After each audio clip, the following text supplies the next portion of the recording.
Good morning from Paris.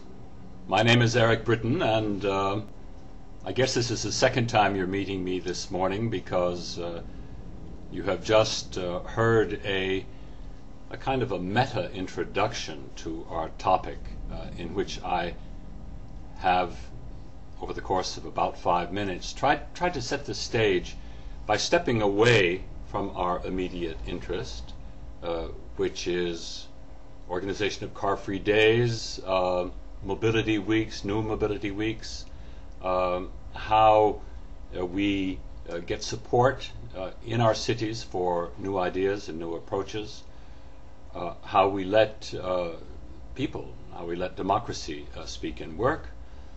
But let's see if we can avoid trying to tell you what all the answers are before we've worked out together what might be the problem in the context. And so for this reason, I have decided, together with the organizers, to organize my presentation here from distant Paris, which incidentally is starting to do some interesting things. And so maybe some of you will be coming and visit, or we could even organize a group visit. You'll need 3 or 4 days to get a full feeling for what we are up to here.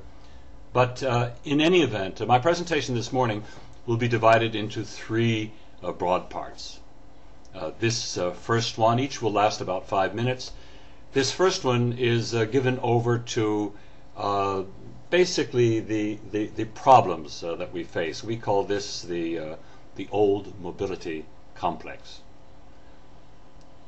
In a second portion, I will take a look at a coin. On one side of the coin is something called a sustainable transportation, which is our goal, I think. Sustainable transportation in sustainable cities. And the other side of that coin is how we get there. We call this the new mobility agenda, and I hope that I will, in the course of this presentation, and with some additional supporting materials which are available to you, make this clear. Which brings us to those supporting materials which are all sitting nicely, quietly, waiting for you on the World Wide Web. I'll give you the addresses here now, as clearly as I can, and perhaps the organizers will make them available to you as well, just in case I speak too quickly. The first of these is our broad overview of what we think the problems and the approaches are. It's something called the New Mobility Agenda, and you will find it on the web at www.newmobility, in one word, NEWMOBILITY.org. And it's a very lengthy and complex site, but hey, what about our cities? What about the transportation issues? It is considered a reasonable tool by a number of my colleagues around the world, who indeed have, many of whom, hundreds of whom, have helped us make this into a better and more useful site about anyone who's concerned with the quality of our cities, the quality of our lives, and incidentally, how we get around and how we get goods around in them. The third and last portion of this presentation will, starting with old mobility, telling you something about new mobility, will then try to explain to you how I think we can all get there. There are cities that are more advanced, cities that are less advanced. It's good to look at both of them because we can learn lessons in both cases. So let me talk to you a little bit about old mobility, what that means. This is the mobility that most of us know best. In fact, this is the mobility which most people is the only one they know. This is the mobility that is the result of many of the things that we've done in the past. There is an expression which says most of the larger problems we face today are the result of someone's old solutions. And when could that be more evident than when you are sitting in traffic in 2 lanes, 3 lanes, 4 lanes, 8 lanes, all going in the same direction, and inevitably all of them filling up and getting stuck. Old mobility for a poor person, particularly for a woman. Let's take someone who's working as a maid or a sweeper, and has a job, is lucky enough to have a job. To get to that job, it's going to take her quite a bit of time each day. It will involve a lot of walking, maybe only walking. It will involve trying somehow to get maybe some form of transportation, motorized or other, vehicular transportation, to get to where she wants to go. Above all, it will take time. It will take time away from her family. It will take time away from her personal development. And in many cases will also cost her a lot of money. That's old mobility, okay? We will have to be clear about that. Now, if you've made it in life, and if you're rich, and this is normally if you're rich and male, you then get another version of old mobility, and that is that you've bought your car, and you're taking it to work, and every day it takes you longer to get to work. So you're sitting there, stuck in traffic, wondering what you're doing there. That's old mobility. If you go to the New Mobility Agenda site, you will find a whole section called the Old Mobility Impasse. I recommend it to you. You have to play around a little bit with the menu on the left, but you'll see how that works. You can also use the search function. And we have denominated something like 36 shortcomings or factors which together constitute old mobility. I will not read out all 37 of them to you here, but basically the problematique of old mobility is a result of the fact that decisions are taken in a highly centralized manner by technical teams who are looking at a very specific problem and trying to figure out the best solution to that specific problem. It may be a point in the traffic system, it may be a link, and this is the way that that they try to engage in problem solving piece by piece. And piece by piece, they're piecing together an old mobility mess, which is something that almost all of us are becoming more familiar with every day. I sat down earlier today and looked at my old mobility list, all of the things that lead to pollutions, to accidents, to air quality, to the destruction of urban fabric, to a lost time, to social injustice, to poorly spent public money, taxpayers' money, yours and mine. And I thought, well, if I could reduce this to a handful of things that we should be keeping our eye on, that would be the first step toward a new mobility approach, what would they be? Here is what I've come up with. First of all, by taking a look at the system as a system and then applying some kind of indicator to the system's performance as a whole,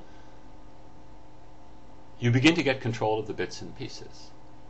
And as good as any other single indicator, I would suggest that something like CO2, some form of greenhouse gas emissions, or some other global traffic indicator would be the way to go. So we need a way to keep track of the global system's performance. Secondly, the goal of an appropriate decision in this sector is not speed, it is not vehicle throughput, it is people and quality of life.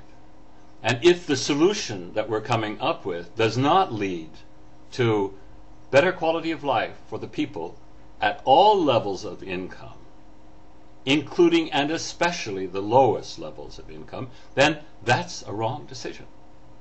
That's part of the acid test you need to apply.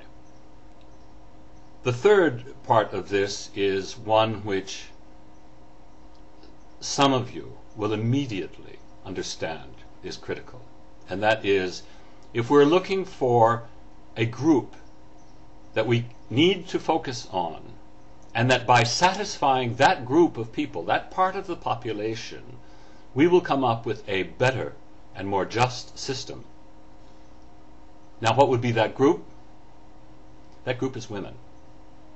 Most of our transportation systems in the past, in the West, in the East, in the art of the West and sculpture and perspective, and in the art of the East, the Three Sisters, we have ignored women, and we have primarily concentrated on men, and not only men, of course, men in vehicles, and in particular men in cars increasingly. So the new mobility agenda must concentrate on women.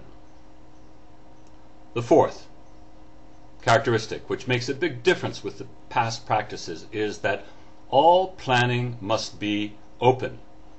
And it must open up to those people within the population who are able to participate because of their knowledge and because of their abilities. We are seeing, for example, in India in recent years, more and more groups that are constituting, made up of engineers, social scientists, active citizens, who are looking at the plans being generated by experts within their city and saying, this is not the way to go. We need to open up the planning to bring in these alternative points of view. This is what we call deep democracy.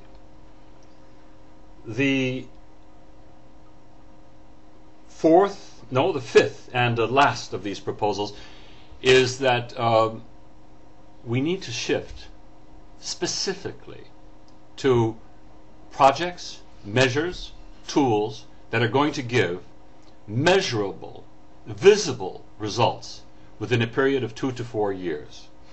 We should be spending 80 to 90% of our funding in the sector on projects and proposals and systems that are going to justify themselves in terms of the basic things that we're looking at within a period of 2 to 4 years. So there you have it. The one thing that I have failed to mention, or two things that I failed to mention in this introduction, are the other 2 points of reference. We'll be getting to those in due course. The second one is, in addition to the New Mobility Agenda at www.newmobility.org, there is also something that we call the Sustainable Transportation Emergency Program. And the address for that is www.co2.newmobility.org. Almost the same address as the other one. And the third and last one, which we will also be talking about in the final section, which is in fact the reason that I've been invited to come here, is our long-lived, really quite active site with hundreds of people that are participating in it, called World Car Free Days. www.worldcarfreeday, in one word, .org. Now, these are some of the building blocks. I've taken a fair amount of your time for this first section. I hope you find some interest in it, and maybe it will be a good time now to take a break and talk to each other, and when you're ready, you call me and I'll come right back and try to finish up this presentation. Thank you.